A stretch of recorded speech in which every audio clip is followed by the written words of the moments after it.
The FHSM-318 mini sewing machine is a Lockstitch machine, and I'm going to show you exactly what that means. So I'm just going to sew a little piece, and here's a little tip for you. This needle threads from the left to the right, so technically your threads should be moving toward the right direction, and you can literally just put your,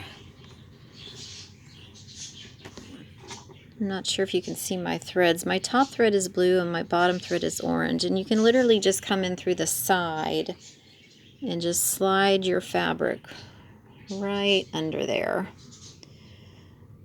Okay, so I'm going to lower my presser foot, and I'm on battery power, so I'm going to be using my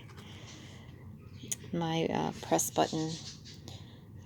Okay, let me zoom out a little bit so you can see what I'm doing here. All right, so I'm going to go ahead and start my machine.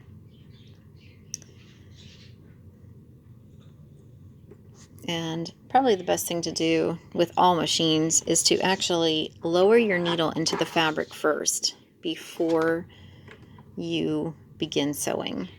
All right, I'm going to hit this one button here since I'm doing battery power.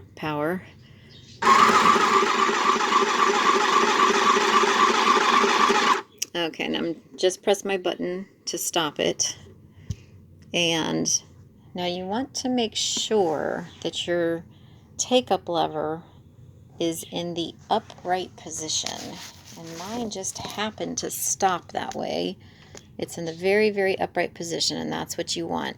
If it happens to stop when it's down in the lower position like this, then just go ahead and rotate your hand wheel toward you until that take-up lever rises back up to the very top.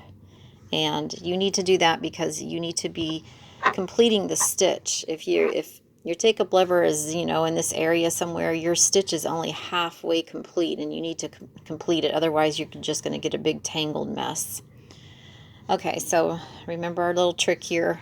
We're just going to pull down on our spool thread just to get a little bit of slack in our thread to be able to pull our fabric out. And I'm actually just using a piece of interfacing to demo this. It's white, so I'm hoping that you can see it well. All right, and then lift up your presser foot and slide your fabric actually toward, since your needle is threaded from left to right, slide your fabric in the direction that your needle is threaded. That way you don't get a bent needle from trying to yank your threads in a different direction. And there's a thread cutter over here, so I need a little more thread.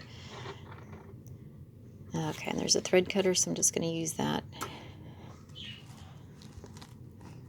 Okay, so to demonstrate what a Lockstitch machine is, I had this on the longest stitch setting, and I probably should have lowered it to the smaller stitch length because this is really thin interfacing type fabric, and it's kind of making it bunch up, as you can see.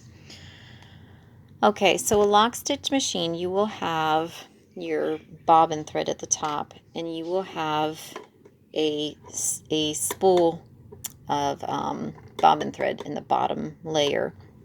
And so what those do is the top of your fabric will have the top thread, and the bottom of your fabric will have the bobbin thread. And I did this purposely in two different colors so that you could see the difference.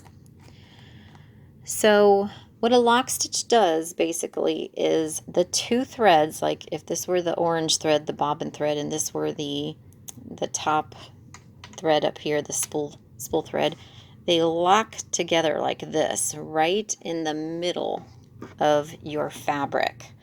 So on the top you should only be seeing the blue, and on the bottom you should only be seeing the orange. If you see the other colors there, then you know that your tension is off.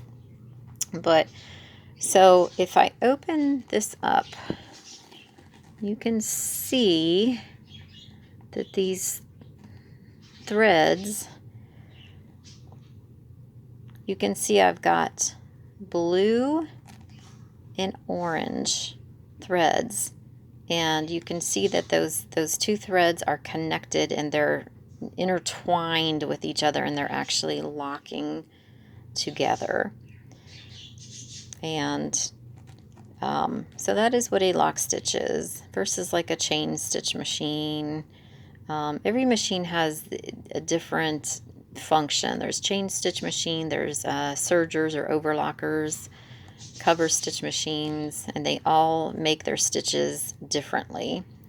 So this particular machine is a lock stitch machine.